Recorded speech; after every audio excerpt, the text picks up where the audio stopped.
Good evening. You're watching the news at 7:30 on ATV. I'm Anne Sim. And I'm Edna. Here's a look at tonight's top stories. Finance Committee breaks for summer holiday after last-minute dash to clear backlog of funding requests. Executive Councillor rejects calls to postpone submitting Chief Executive's political reform report to Beijing. Israel vows to ignore international pressure to stop bombing Palestinians in the Gaza Strip.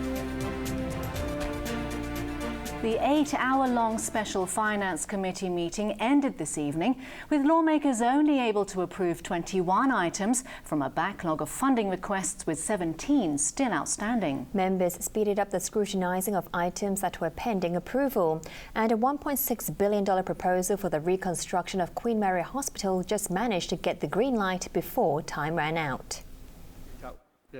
The final Finance Committee meeting kicked off at 9 o'clock this morning, with Unionist lawmaker Wong Kwok-hing hoping members could speed up the analysis of over 30 items that were pending approval. Wong said to save time, members of his Federation of Trade Unions would not raise questions during the debate unless it was necessary. Today's progress at the Finance Committee was faster than yesterday's, as members tried to clear a backlog of government funding requests before the summer break. 5 funding requests, including a $1 billion undergraduate study subsidy scheme, a $349 million scholarship for students studying outside Hong Kong, and equipment for the 2016 population by-census were passed in the morning. Speaking to reporters during the lunch break, Committee Chairman Yeung said it's not possible to arrange extra meetings, as some lawmakers will be out of town during the summer break. It was back to business after the 1.5-hour-long break.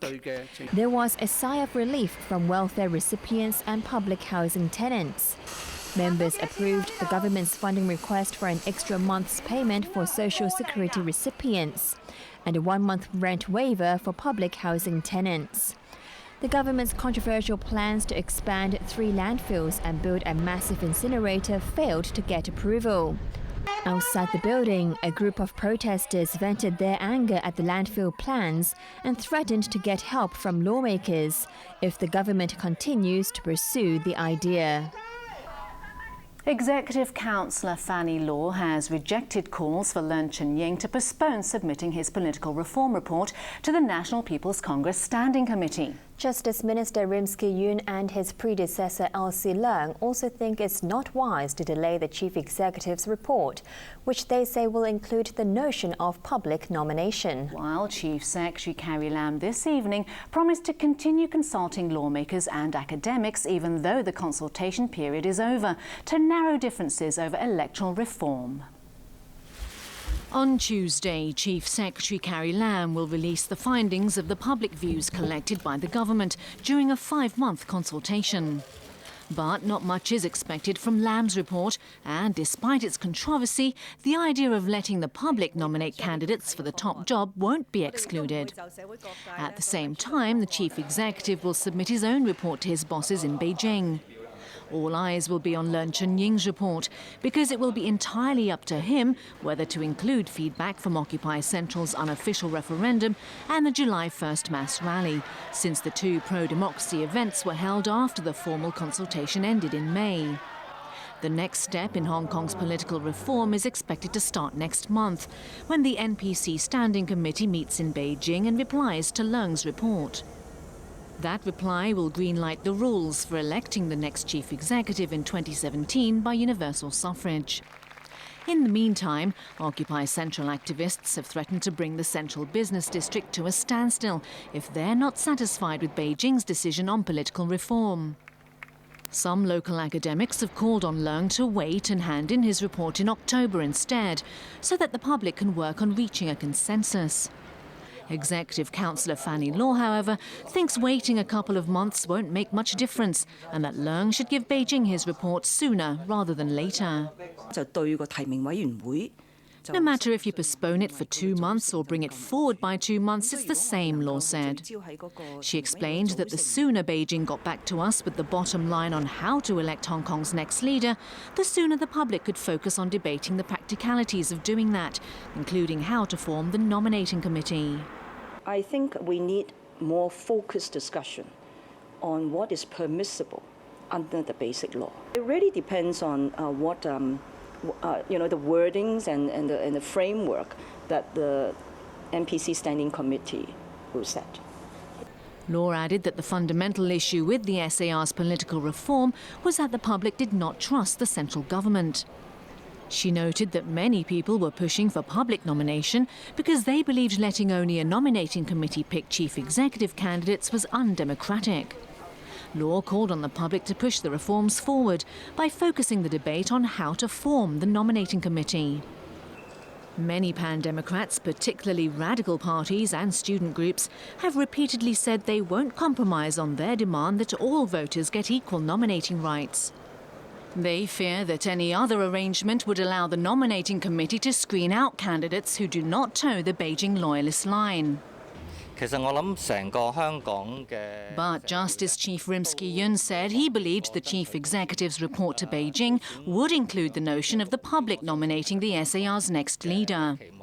Yeung agreed with Law that it was important to focus now on how the nominating committee would be formed. He also hoped the community could reach a consensus on electoral reform in a rational manner. Yeung's predecessor, Elsie Leung, who is now Deputy Director of the NPC's Basic Law Committee, said at a seminar this afternoon that it was a little premature to be criticising the government's or the chief executive's reform reports before they'd even been released. Still, Leung believes that both reports will include the civil nomination idea. The former Justice Minister doesn't agree that the chief executive should hold off on submitting his report because the electoral reform consultation has been conducted for months now and it's time to bring closure to it. Leung also believes that Beijing will take into account public opinion in conjunction with the administration's reports. The Catholic diocese, meanwhile, presented its 3 new bishops to the public today. One of them, Michael Yeung, told reporters that people would rise up against a government if they believed their dignity and rights were under threat, so there was no reason for the church to oppose civil disobedience movements like Occupy Central.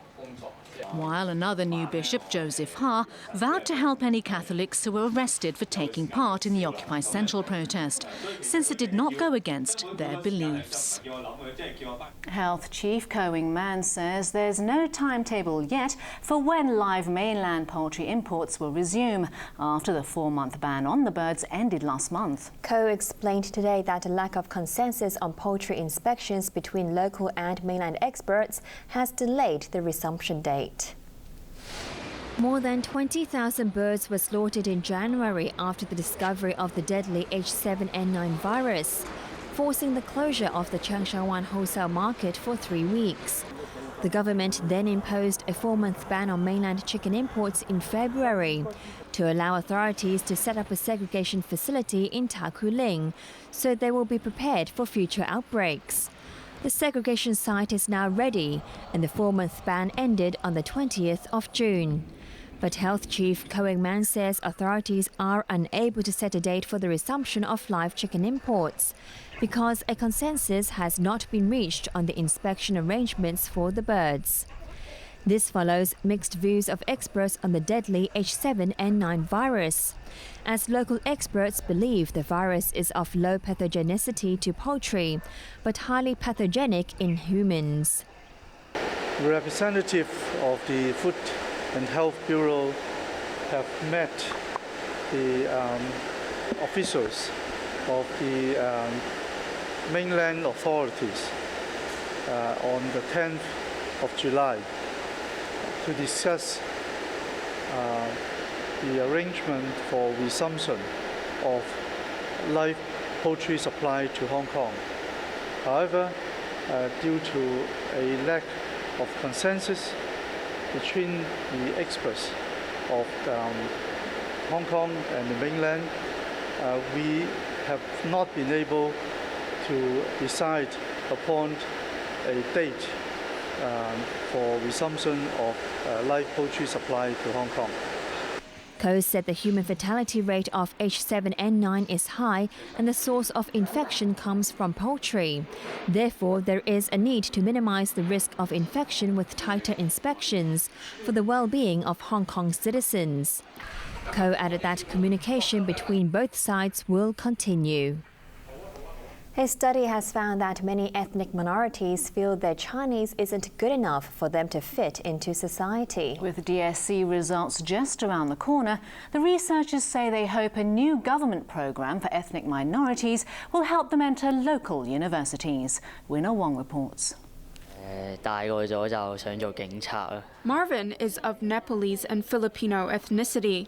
Despite being able to speak fluent Cantonese, he has trouble reading and writing Chinese.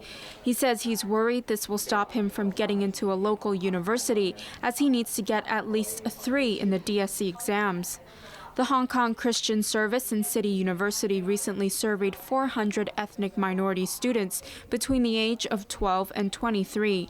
About 60% said they only possessed primary-level Chinese skills and were worried this may affect their performance in school and even bar them from getting into a local university.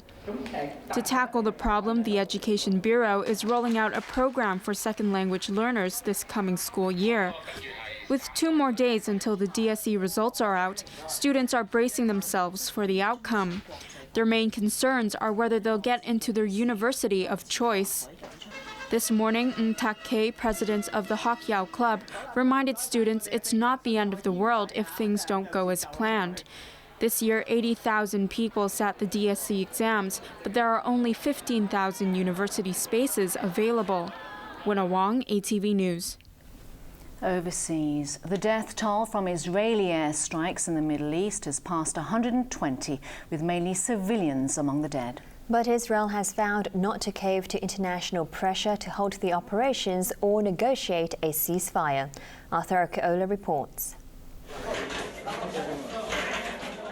9 children were among those wounded in an Israeli airstrike on farmland in Gaza City. Witnesses said they were playing out in the open when the area was shelled. The death toll has steadily risen since airstrikes began shaking the city every few minutes since they began on Tuesday. Dozens of civilians are among the casualties. 2 disabled women were killed and 4 others injured when an Israeli tank shell hit a rehabilitation center east of the city. Despite the innocents being killed in the attacks, Israel's Prime Minister Benjamin Netanyahu has vowed to resist foreign pressure to halt the operations. Israel insists dozens of terrorists are among the dead. Its ambassador to the U.S. told lawmakers his country would actually take tougher action if it wasn't for its Iron Dome defense system, which protects Israel from Palestinian rockets. If we had missiles landing in our cities at a much higher rate than they're landing now, if we had high casualties in Israel, then the demands for the government to take action, very forceful action, very quickly would be much greater. The Iron Dome actually gives the Prime Minister and the decision makers in Israel the time and space they need to effectively prosecute this surgical war against Hamas without taking much tougher action. Protesters gathered outside the Israeli embassy in Washington to protest against the airstrikes. They accused the U.S. of helping fund the crisis. They're allies! They're supporters! They're not in the homes of Palestinians! They're right here in the Pentagon and the White House! Protesters also gathered outside the Palestinian embassy in the Egyptian capital, Cairo. To show their solidarity, they burned the Israeli flag. They are calling on Arab leaders to open borders for wounded Palestinians to receive treatment. Arthur Akiola, ATV News. Still to come on ATV's main news. Mainland tech experts warn that iPhones are snooping on their owners.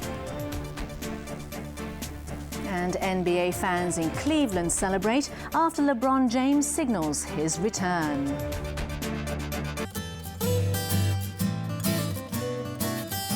Love it? Say it. Discover the latest and the hottest trends in Japan. Feel the pulse of the vibrant and fabulous culture. JP Time TV, every Sunday night at 6:25. Golden Globe is a stepping stone to an Oscar. How bad do you want it? A friend in need is a friend indeed. Giving a warm hand to friends. Steve, you're the reason everyone came here tonight. They need to hear you speak in person, from the heart. Does that make things better or worse? And I ate all of him. I ate my father pig! 30 Rock, tomorrow night at 10. Battling for the MasterChef crown. Difficult, challenging, but beautiful if he gets it right. It's a strange combination. But if it works, good. Taking the challenge to make delicacies. Oh, you're joking? I can't send that. Dump it now. It's absolute rubbish. I won't give it to the cats. In this competition, only talent can stand out. Time's up. Gourmet Time. Celebrity MasterChef 7. Monday, Tuesday, Thursday and Friday night at 8:30. 最近有唔少意見都認為，香港與其花時間去擴建幾個堆填區，倒不如快快脆脆起返幾個俗稱焚化爐嘅轉廢為能設施吧啦。不如講下喺香港起一個基建嘅基本程序先啦。就好似喺石鼓洲興建嘅轉廢為能設施咁，由規劃工程去到投產，花咗足足22年。香港嘅3個堆填區陸續就會喺5年內爆滿，咁我哋何來又多幾個22年去等呢？ ATV World Channel. Amazing summer. Traveling tells you how extraordinary the world can be. Stay with remote tribes in Papua New Guinea. Documentaries record historical events, but also warm stories. Mr. Thompson is starting to rebuild her face. Popular dramas add more enjoyment to your daily life. We will not be abused anymore! Okay, Cole. Your father died by my hands, and you will as well. Embrace the coming amazing July.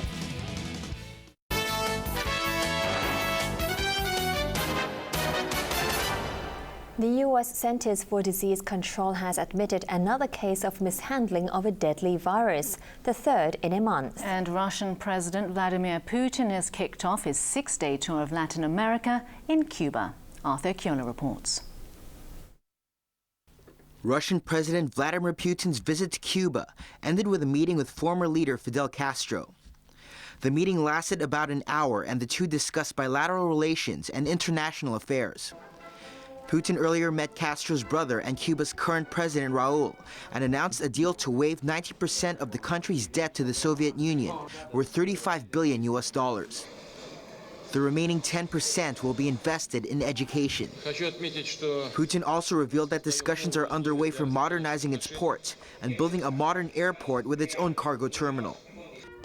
The two presidents also attended a wreath-laying ceremony at the Soviet Internationalist Soldier Mausoleum in the capital Havana. The U.S. government lab, which handles infectious diseases, has admitted mishandling deadly viruses. Our influenza laboratory was preparing a less harmful strain of animal influenza for shipment to a partner laboratory. In the process, unknowingly, they cross-contaminated that strain with highly pathogenic H5N1 influenza. As a result of the mistake, the transfer of all samples has been ceased until a thorough review is carried out on all safety procedures.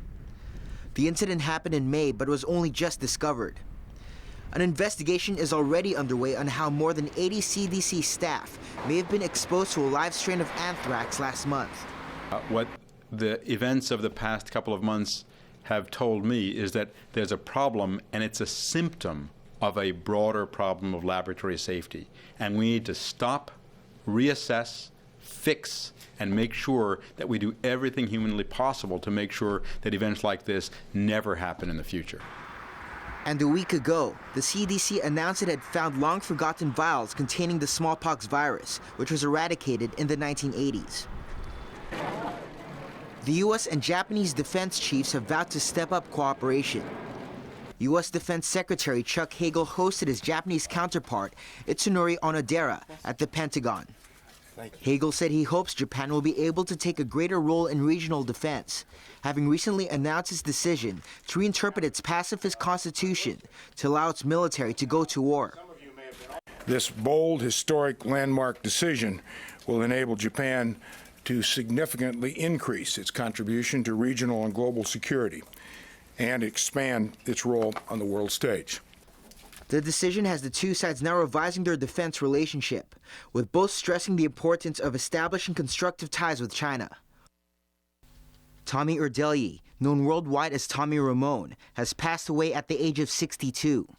He was the last surviving member from the original lineup of pioneering punk rockers, the Ramones.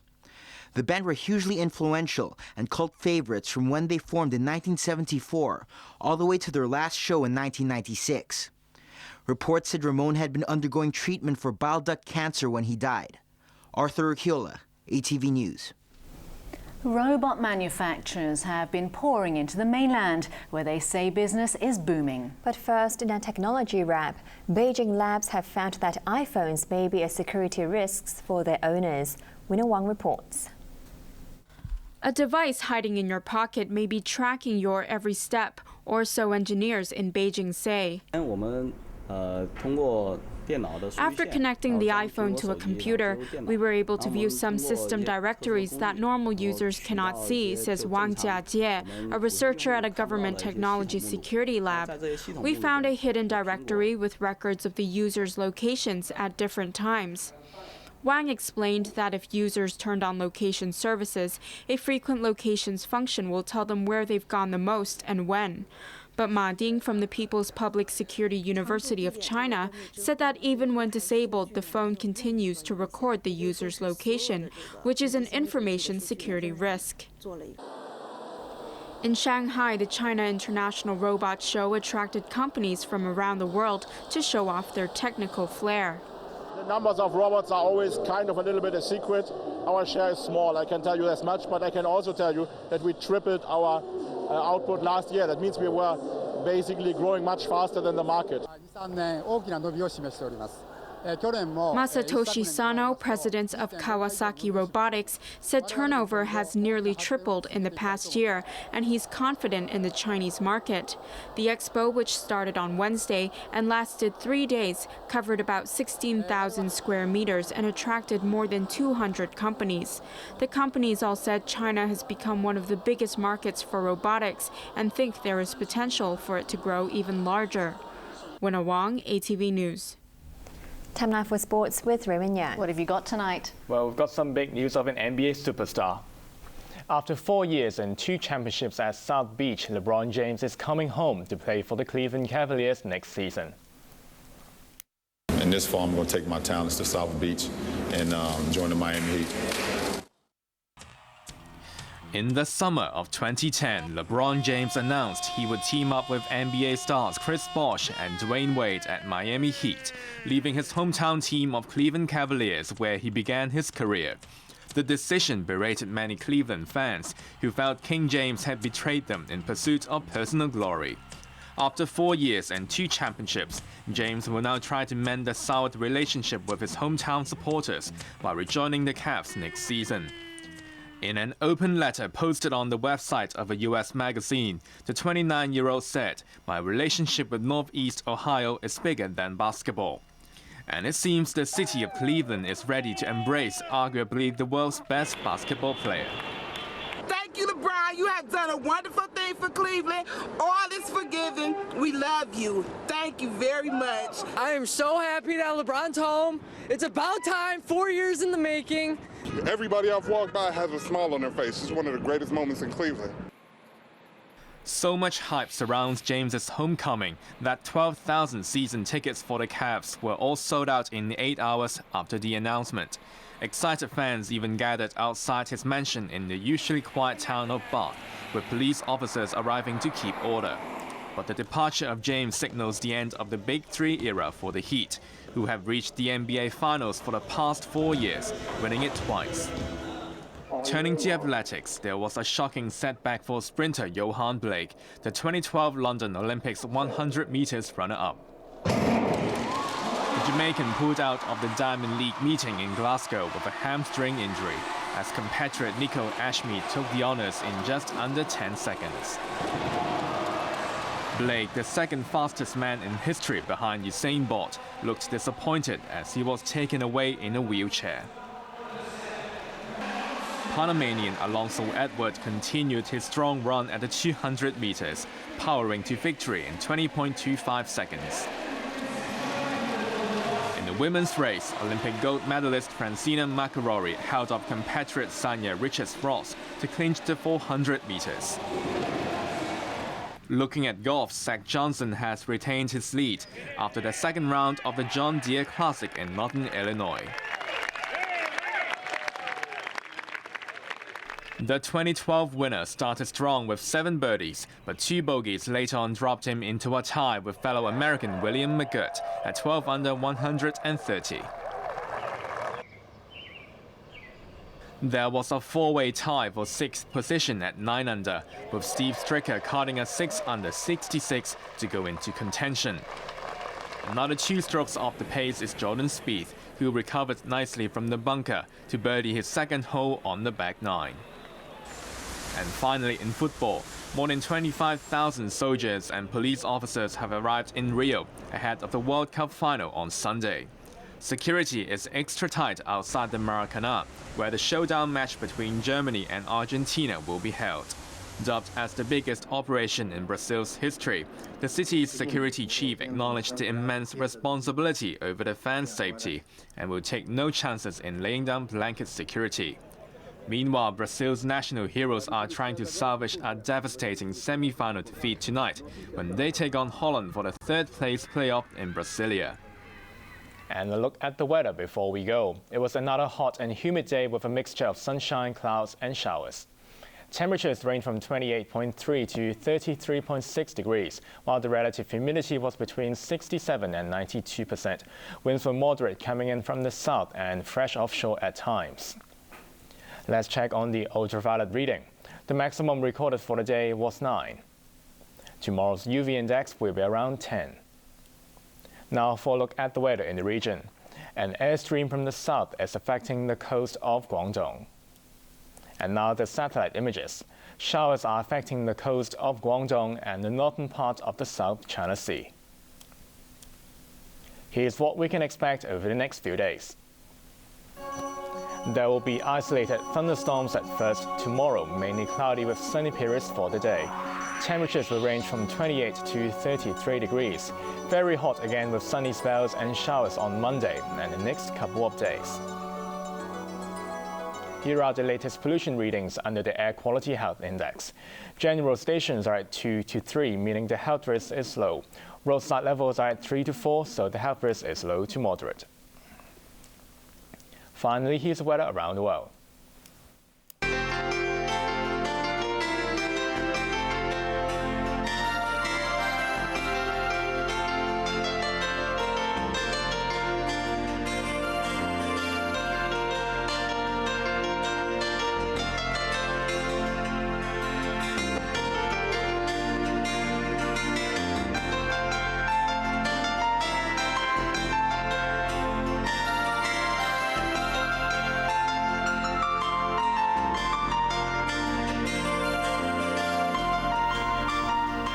That's the main news for Saturday night. We'll have an update in an hour. I'm Edna.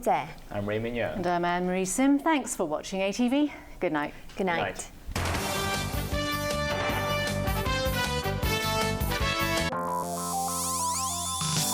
Coming up, leisure time. Ramble round the 7 Guangdong Greenway.